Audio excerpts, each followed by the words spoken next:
I have a great time with my life, and I want to share it.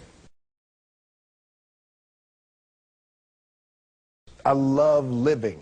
I think that's infectious. It's something that you can't fake. Greatness is not this wonderful, esoteric, elusive, God-like feature that only the special among us will ever taste. You know, it's something that truly exists in all of us. It's very simple. This is what I believe, and I'm willing to die for it. Yeah. Period. It's that simple. I know who I am, and I know what I believe. I know who I am, I know what I believe. That's all I need to know. And that's all I need to know. So from there, you do what you need to do. Yeah. You know, and I think what happens is we make the situation more complex than it has to be. Because we're looking for complexity. There's got to be something complex to understand. It can't be that easy. No. We didn't grow up with the sense that where we were was where we were going to be. You know, we grew up with the sense that where we were almost didn't matter because we were becoming right. Something greater.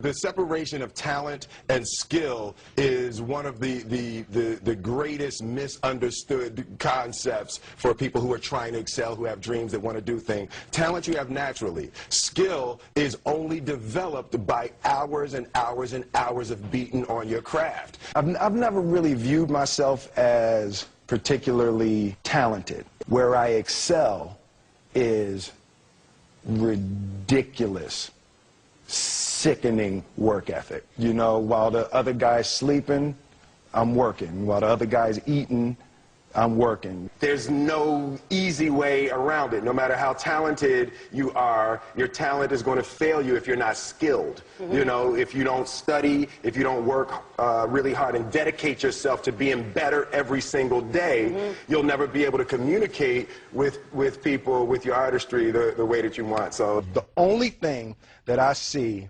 that is distinctly different about me is I'm not afraid to die on a treadmill. You might have more talent than me, you might be smarter than me, but if we get on the treadmill together, right, there's two things. You're getting off first, or I'm going to die. It's really that simple.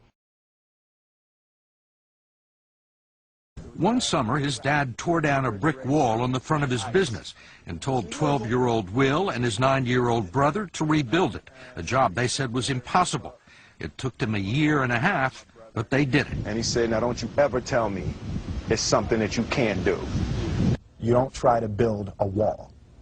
You don't set out to build a wall. You don't say, I'm going to build the biggest, baddest, greatest wall that's ever been built.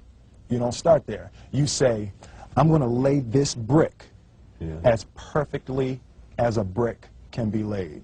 And you do that every single day. And soon you have a wall. And soon you have a wall. you know, it's an idea that my grandmother always had, that, you know, if you're going to be here, then there's a necessity to make a difference. She always instilled the responsibility, the spiritual responsibility that you have to make every group you come in contact with better. I want to do good. I want the world to be better because I was here. I want my life, I want my work, my family, I want it to mean something. And it's like, it has, if you are not making someone else's life better, then you're wasting your time. You know, like your life will become better by making other lives better. I want to represent an idea. I want to represent possibilities. I want to represent the idea that you really can make what you want. One of my favorite books is The Alchemist, Paulo Coelho. And that's just, I just believe that. I believe that I can create whatever I want to create. The first step before anybody else in the world believes it is you have to believe it. There's no reason to have a plan B because it distracts from plan A. I think that there's a certain delusional quality that all successful people have to have. You have to believe that something different than what has happened for the last 50 million years of history. You have to believe that something different can happen. Confucius said, he who says he can and he who says he can't are both usually right. Being realistic is the most commonly traveled road to mediocrity. Why would you be realistic? What's the point of being realistic? Just put up a barrier. Yeah, I'm going to do it. It's done. It's already done. The second I decide it's done, it's already done. It's now we just got to wait for y'all to see. It's unrealistic to walk in a room and flip a switch and lights come on. That's unrealistic. Fortunately, Edison didn't think so. It's unrealistic to think you're going to bend a piece of metal and fly people over an ocean in that metal. That's unrealistic. But fortunately, the Wright brothers and others didn't believe that. And it just seems like such a ridiculous idea to me to embrace the idea that it's not going to happen and that's not real for that to happen. As soon as you say it, now you just made that real. Our thoughts, our feelings, our dreams, our ideas are physical in the universe. That if we dream something, if we picture something, if we commit ourselves to it, that is a physical thrust towards realization that we can put into the universe. That the universe is not a thing that's going to push us around. That the world and people and situations are not something that are going to push us around. That we are going to bend the universe and command and demand that the universe become what we want it to be. I study the patterns of the universe. There's a redemptive power that making a choice has, you know, rather than feeling like you're at effect to all the things that are happening.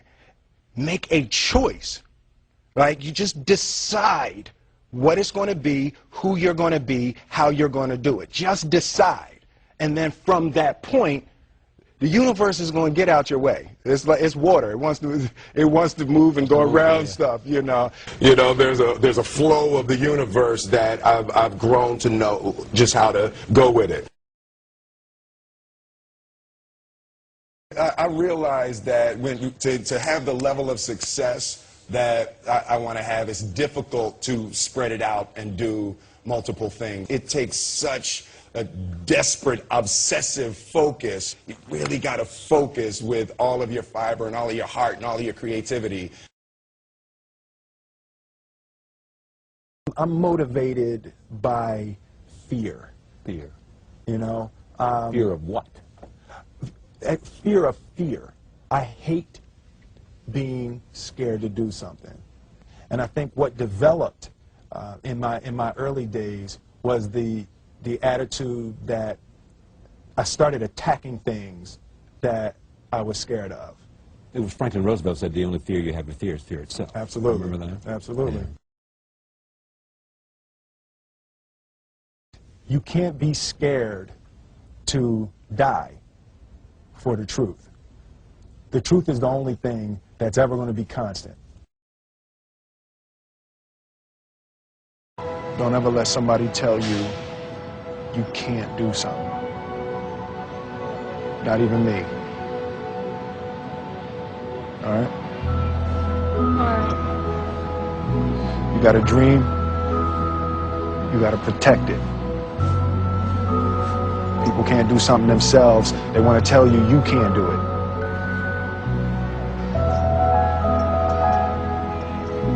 You want something, go get it. Period.